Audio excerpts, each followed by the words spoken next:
But the Akua tribe in South America for years thought murder was okay. Yeah. They ended up getting converted to Christ and they stopped murdering people. But for years they said murder's okay.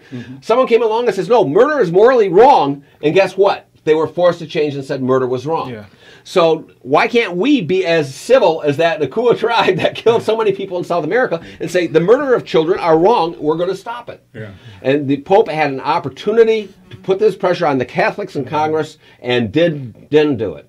Yeah. And again, it's the wording that liberals, when you say murdered, you know, they protect a murderer, so-called somebody that can go out and, you know, we have trials and we go in front of judges for somebody murdering their wife and their children, somebody murdering somebody.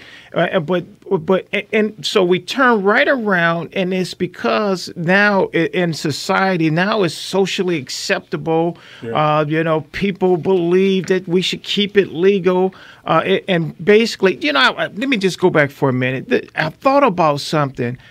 I was over the summer. I was sitting at my daughter was at dance, and I went over and I sat at a baseball game. It was a Special Olympic baseball game, and I thought about it. This is what was the introduction to this abortion in the first place. It was when a doctor would do an ultrasound and tell a woman, you know, it's a possibility that this child can have Down syndrome too. Now it's went beyond just Down syndrome now to where it's become birth control today. Oh, yeah. And that's where it's at today. It goes worse than that. They can go there and say, it looks like your child is a boy. And they say, oh, we wanted a daughter. Yes. So they abort. Or it looks like it's a girl. Oh, well, we really wanted a son. So they abort. And just on this point, abortion is murder. Yes, and it is. If you it's of our most innocent. Especially when they're, what was in those videos, I mean, those babies were 8, 9 months. They were alive. But all the laws we have, I want you to understand, all the main laws that we have on our book are religious views. You want proof of this, thou shalt not steal. Guess what? They made it illegal to rob people. Thou shalt not covet. Covet means to sit there and have something that somebody else wants so overwhelming that you start manipulating things around to get what somebody else has. Yes. So you're not stealing it, but you've just gone through it. Let me tell you something. The liberals love covenant. They love to steal somebody else's money. Right. And so all the laws we have on the book are ones where people's religious views, thou shalt not murder. All right. And if you look at the Hebrew of that last commandment, thou shalt not kill, it's thou shalt not murder. All these laws we have in the book are religious views imposed on us. Well, and I'm doing the air quote when I say imposed. And that's why liberals want those the 10 commandments removed in every space that they can have it removed, because it reflects that they are a sinner. Well, and now you hit a very strong point here. This is why our country no longer feels, and this is going to sound silly coming from a pastor, our country no longer feel that sin exists. Yeah. Sin is subjective. Absolutely. Yes. Sin is totally subjective. I'm with you on that. What is right for you may not be right for him. And let us just coexist and let him have his beliefs and their beliefs. And now all of a sudden we can now make things like abortion okay. Yeah. But we as a country have put a sin, and we give it a title as being totally what's the word?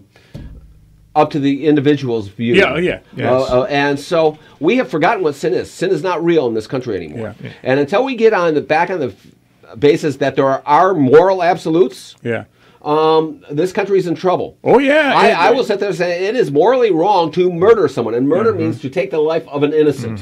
So those of us who attack those like me that believe in capital one of the things the Pope did, he did speak about a woman, I think in Texas, that was to be executed. So they passionately spoke, outspoken about that. What he said was that we need to take a look at the death penalty being imposed in the country. And what he was saying, we need to change that. Listen to what you just said. We do have a death penalty. Yeah. We have a death penalty also for the innocent. Yeah. Abortion is a death penalty. And that's what he should have been speaking to. For those who never committed a crime at all. Exactly, they have a death penalty. And here's the difference: is thou shalt not kill, that great commandment of that Moses carried down from Mount Sinai. It says, thou shalt not murder. Murder means you're not to take the life of an innocent. The baby in the womb is an innocent. Exactly. However, the Bible is also very clear on capital punishment. They are not innocent. That's exactly right. And therefore, this is why I can take a stand. I believe in the sanctity of life. I say we do not murder the innocent. However, the Bible does, in Old and New Testament. So for those of you who want to come at me and say, well, we're New Testament Christians.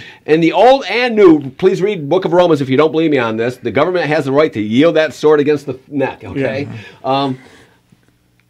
Capital punishment is there, and it's to take the life of someone who is not innocent. Well, see, what we want is we want a government that is ambiguous, unless it's something that they really care about. If it's their pet project, they'll pass it. But and all of a sudden they'll impose their views upon us. Again, we go back to Kim Davis. Oh my God! You talk. Look at all the stuff they have imposed their views on us. Derek, real quick, would you put that cut on for me? Governor Huckabee, like Governor Walker, you have staked out strong positions on social issues. You favor a constitutional amendment banning same-sex marriages. You favor a constitutional amendment banning abortions, except for the life of the mother.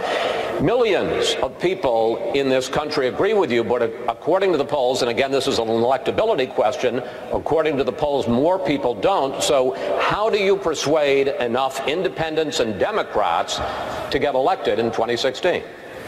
Chris, I disagree with the idea that the real issue is a constitutional amendment. That's a long and difficult process. I've actually taken a position that's bolder than that. A lot of people are talking about defunding Planned Parenthood as if that's a huge game changer. I think it's time to do something even more bold. I think the next president ought to invoke the 5th and 14th Amendments to the Constitution, now that we clearly know that baby inside the mother's womb is a person at the moment of conception. The reason we know that it is because of the DNA schedule that we now have clear scientific evidence on.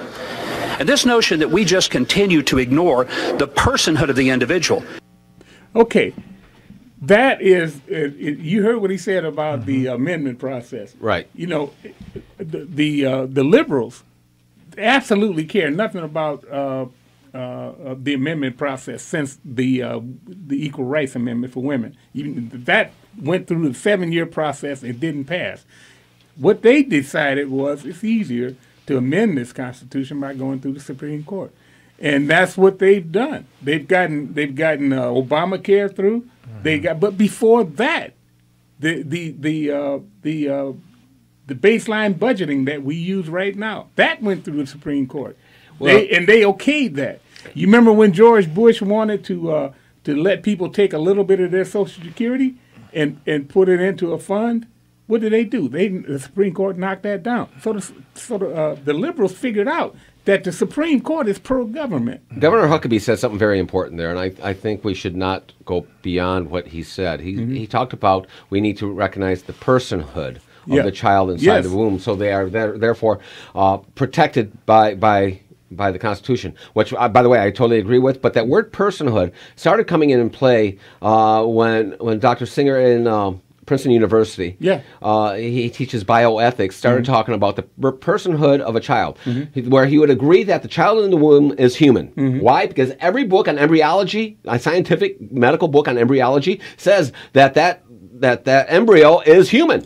Okay, so now that we have that child defined as human, he says, well, this causes a problem for the abortion industry. Exactly right. Because now we have science declaring that this is a human inside the womb. So he goes in to define personhood.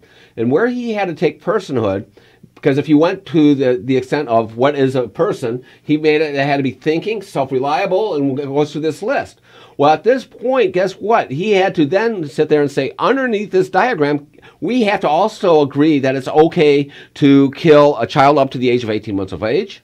We have to kill people that are not mentally aware, someone who has Alzheimer's, someone who has dementia, even people that suffer from Down syndrome, he puts into that. And I told you, I have some wonderful, dear friends that have Down syndrome that I tell you what, they are the biggest hearted, most loving people, the ones I know that you've ever met. I'm not saying they're all that way. Some of them can be real jerks, I'm sure. But I know people that are retarded, but underneath that definition of personhood, and we grew as a kid. I grew up with these kids in my community. So, and it was beautiful. Yeah. So I think we are falling in, and this is where I'm going, I think we're falling into a trap when we start claiming personhood, because personhood is subjective, but humanity is not. And that child in the womb is humanity, and we have to not play the liberal game and allow them, as the court just did with the language. We can't let the liberals redefine our language of saying what's as important. That's a play with words again. We need to not play their game and grab a hold of this personhood idea, because that is subjective.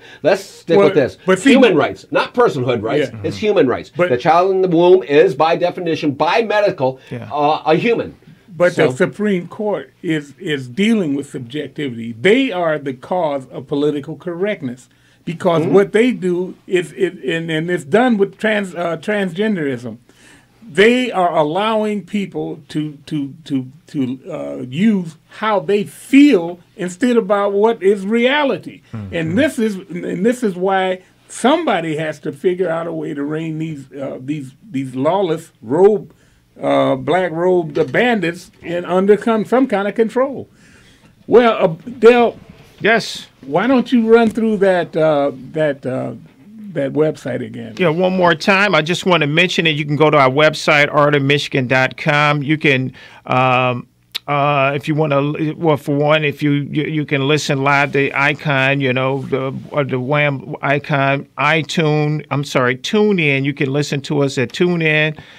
When you're on that website, we have a banner right on the right hand side. It's a red logo. It says "Stop the Invasion." Folks, we can see that there is an invasion of our country. Click on that and sign that petition. And the last thing, we have another logo is black. Print out that registration for our tour and mail it to the address enclosed. I'm sorry, Phil. Back to you. Well, we are going to have to wrap it up. So thank you very much for allowing me to be a guest on your show, and you have a blessed day. Well, thank you very much for coming. And you got to open invitation. Mailing correspondence to Art of Michigan, Post Office Box 135, Garden City, Michigan 48135. Or follow Phil and Del at artofmichigan.com. You can also send emails to artofmichigan@hotmail.com. And most of all, continue to listen every Saturday and tell a friend.